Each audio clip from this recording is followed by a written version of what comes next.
Hello kids, welcome back to the virtual learning experience of GBN Senior Secondary School. Today in class 5 EVS chapter 10 our food, we are going to start the topic where we have left in the last video, in session 1 video.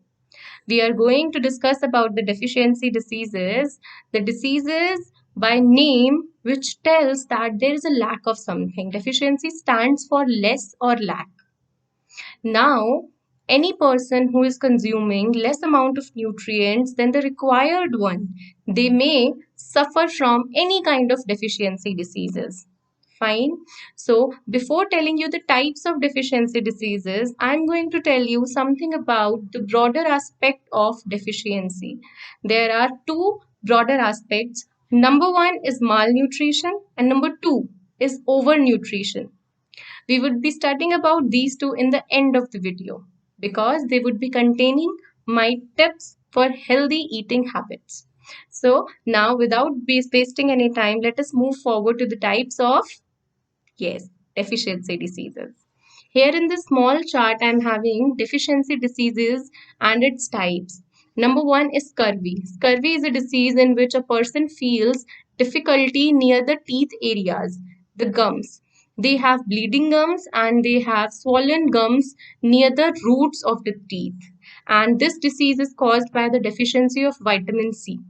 It can be recovered or you can say cured by having more lemons, papaya, and oranges in the diet, which all are rich in vitamin C. Then is goiter. Goiter is a disease in which a person is having a swollen neck, and it is because of the deficiency of iodine. A person is advised to consume iodized salt to remove and to stay away from goiter. Then comes rickets. Rickets is a disease which is seen in the children below the age of 2 years and sometimes even below that 1 year. They have bent legs. If the shape of the legs is supposed to be like this, they have bent legs like this. So that disease is known as rickets, and it is caused by the deficiency of vitamin D. Vitamin D is having impelliment source from the nature in the sunlight, right? So we should always stay a little bit of time in the sunlight, in the early morning sunlight, so as we can absorb much and much vitamin D. One more thing I would like to mention here, my dear children, now you cannot get suffered from rickets. It is a disease of bones, malfunctioning of the bones, when the bone formation is happening in the early stages of the development of a child. Once when your legs are completely formed, they have taken the shape, now no one can get back to rickets, that's for sure. But having vitamin D is another tip. You can have vitamin D throughout your life because it is free of cost and it is required in the body for several other reasons. Then come another disease which is known as night blindness. In night blindness, person is feeling difficulty at night to see the things. He sometimes is not able to see anything and feels completely blind. And that is because of the deficiency of vitamin A. In such cases, a person is supposed to eat more green leafy vegetables and carrots, etc. Then comes beriberi. Beriberi is a disease of numbness in the head and sometimes even the cracked nails and cracked skin, patchy skin. This happens because of vitamin B. In vitamin B, again, green leafy vegetables, fruits like papaya are advised to take. Now, when we are talking about deficiency diseases, we should always mention that these diseases can be overcome by having a good eating habit. When we are talking about eating habits, why can't we forget or why can't we give a special mention to the wide variety of food and food habits India offers? India being a vast country of so many cultures, so many variety of food we are offering, from Kerala to Punjab to Manipur to Nagaland to Kashmir, each state, each city is having their own cuisine, their own way of pleasing people, attracting tourists from all over the world, whether it be makke ki roti and sarson ka saag from Punjab, or it could be idli or sambar from Kerala, or any other kind of food from different parts of the country. The country is famous for their rich and varied heritage in terms of sculptures, in terms of monuments, and yes, a story of street food as well. So, moving forward about that, we are also proud to mention that India is one of the most leading country which produces largest number of pickles around the world. Yes, pickles, achar. Correct, my dear children. And while we are discussing about achar pickle, we would be mentioning the preservation techniques also. Preservation by name, it is very much clear that we are increasing the shelf life of food. Imagine one lemon or one chili, just keep it on the shelf. If it can survive for more than 2 or 3 days, in winters, not even for 2 3 days. But if you will keep it in an vinegar container, right, it will last for months. So that is preservation. That is exactly what preservation techniques are all about. We are storing the food in such a way that it is increasing its life. Correct. So, moving forward to the preservation techniques, I am having another slide for all of you. Preservation of food items. The number one from where we started our topic is pickling. We can make achars, we can make pickles of so many things, from whether it be lemon, mango, etc., etc., and etc. The list is too long. Then coming to the next one, using preservatives. What are preservatives? Preservatives are chemicals. They could be naturally buying substances, naturally available substances like oil, sugar, etc.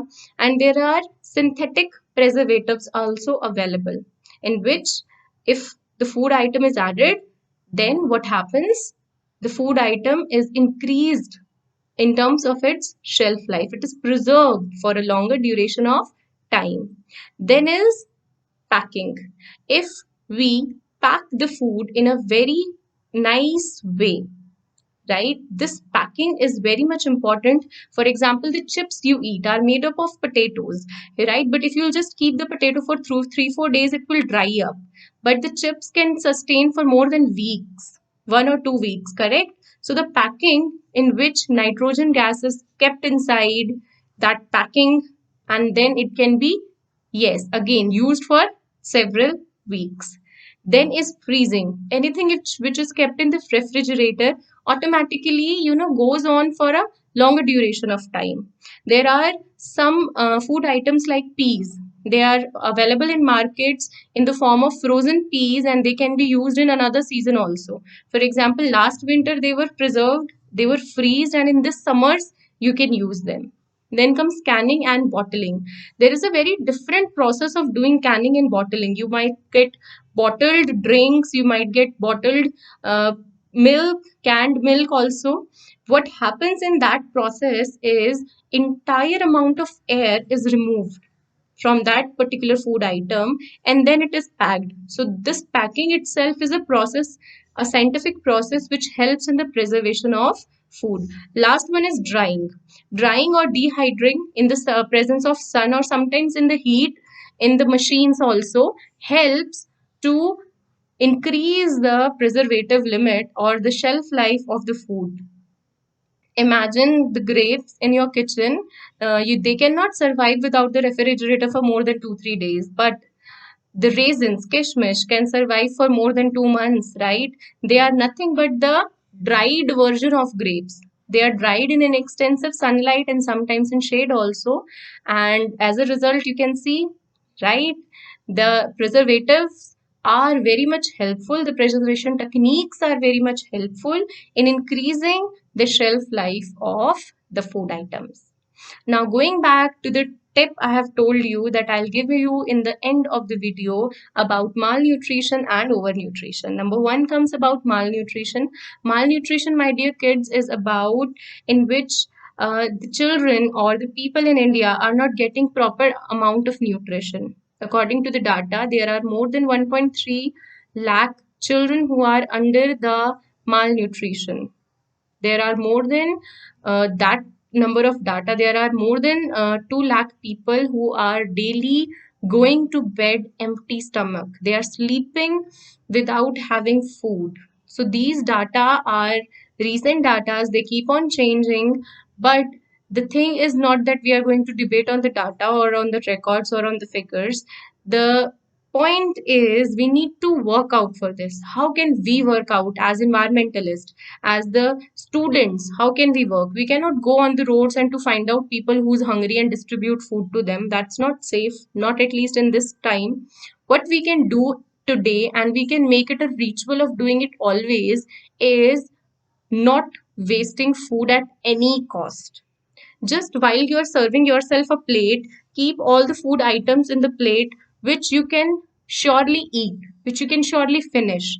Never ever waste food, because somehow the food you're wasting is the slice of the that bread which is looking and going back to the dustbin. That is the required food which is enough to feed a hunger person. Right.